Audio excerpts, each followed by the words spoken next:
Hello. Hello. Hi. Hello.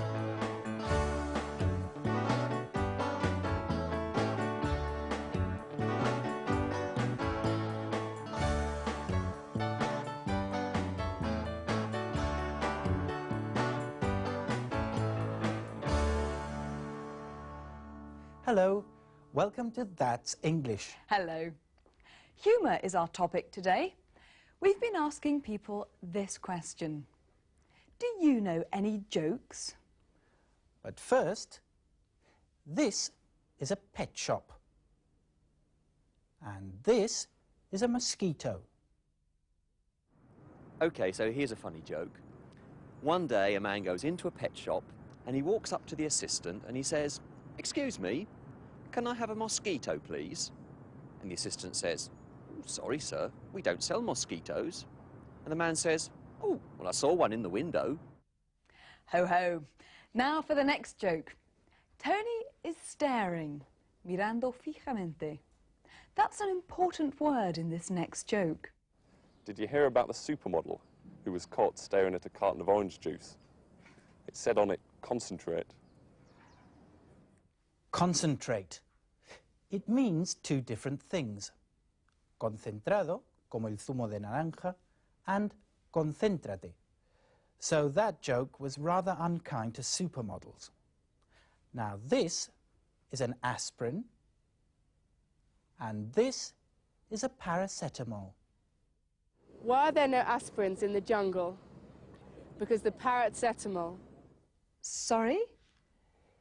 Because the parrots ate 'em all. This is wordplay, Vanessa. The parrots ate them all sounds almost the same as paracetamol. Did you find those funny? What exactly is British humour? I think there is such a thing as a British sense of humour. I think it's quite dry and quite ironic. And when British people tell jokes, for example, they tend to remain quite serious. And they don't laugh out loud like lots of, I don't know, continental people do. I think understatement is probably characteristic of English humour. The one I can, yes, definitely, understatement. British humour is very based upon sarcasm. It's very dry, and there's a lot of playing with words. It's not a particularly visual type of humour. British humour is often dry. It's sometimes ironic. It can be full of understatement. Or can be based on sarcasm. And there's often a lot of playing with words. Let's have a look at some real British humour. We're off to a hotel in Torquay, in the southwest of England. There's a customer, a lady, who's a bit deaf. And she's complaining about, well, that's our question. What does she complain about?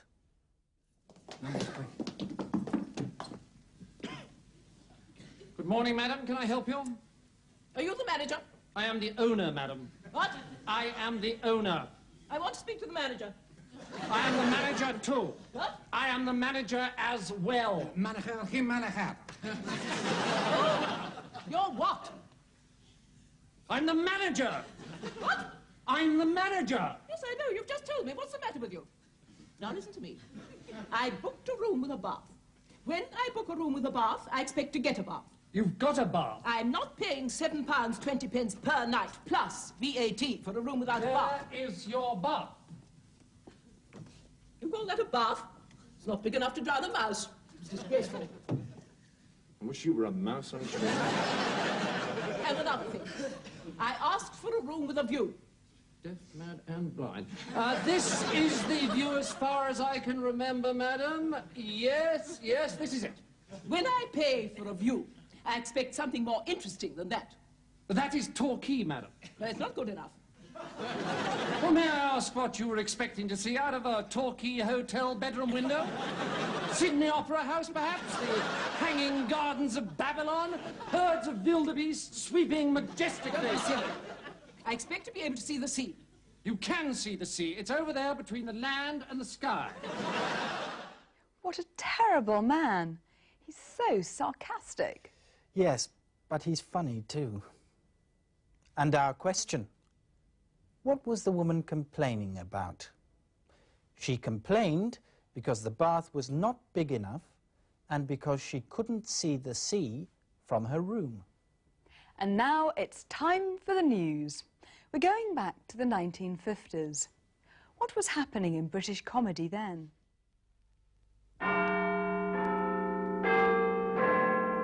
Good evening. This is the news from the British Broadcasting Corporation in London. And here are the headlines for 1954.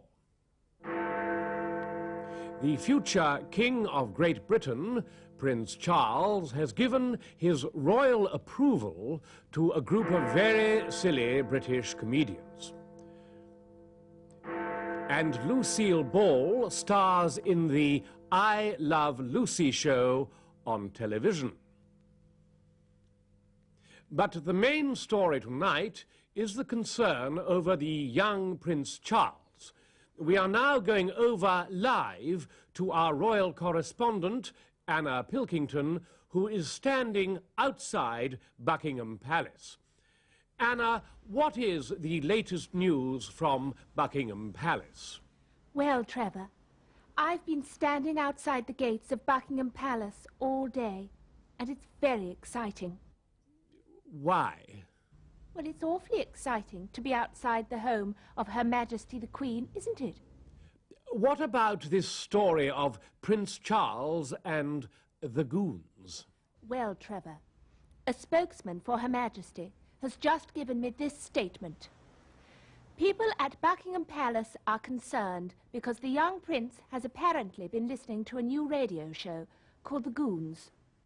Who are the goons? Well, Trevor, it seems they're a group of comedians who have a show on the radio every week. One of their leaders, a man by the name of Peter Sellers, told me they have fun and talk in silly voices. Anna, what exactly do you mean by silly voices? They say things like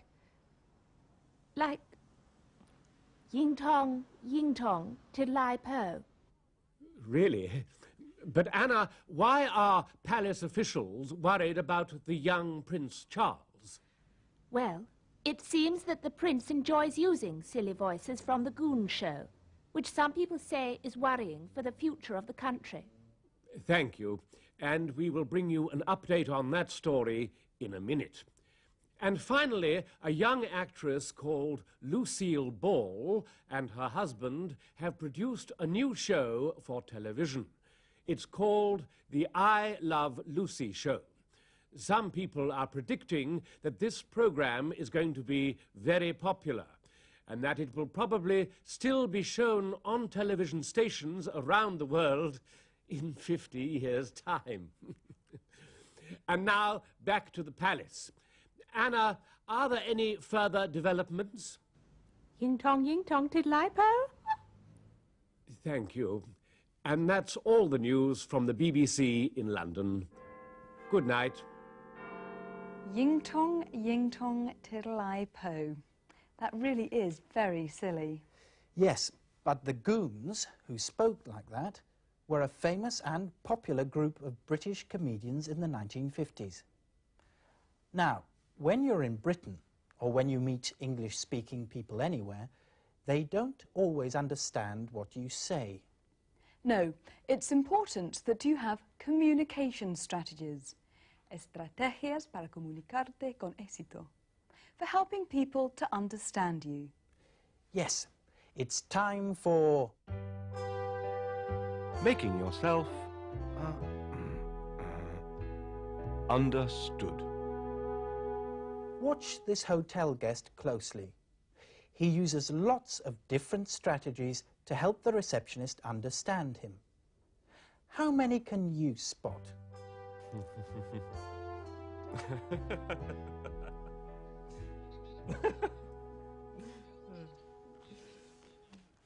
Hello.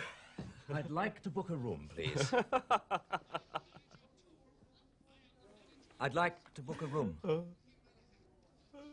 Excuse me. I would like to book a room, please. Una habitación. I am speaking good English. Why don't you understand what I'm saying? I want to book a room, please. I said please. Please. Please. I am tired. Oh, I've had a long journey. I want a nice, comfortable bed. I want to go to sleep. Please.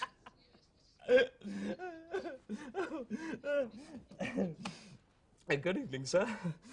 How can I help you? Why are you laughing at me? My English isn't bad, is it? No. Not bad at all. Have I said something wrong? No. I'm sorry. It's my favourite comedy programme. Oh. Do you like comedy? Yes. But I'd like to book a room, please. Certainly, sir. What sort of room would you like? Oh, no. Please. Please forgive me.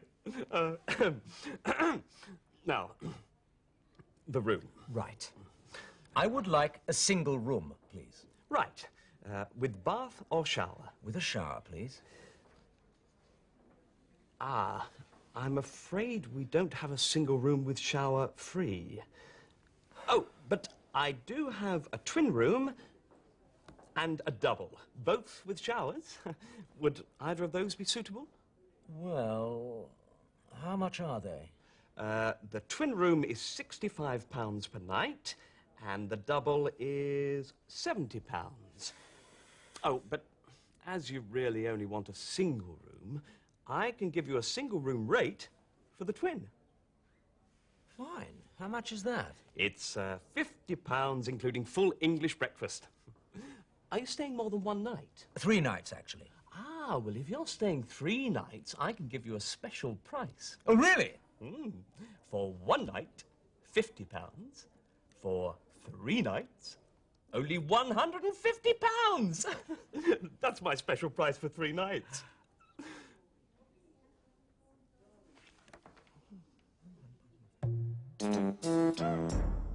Do you think that's British humour, Vanessa?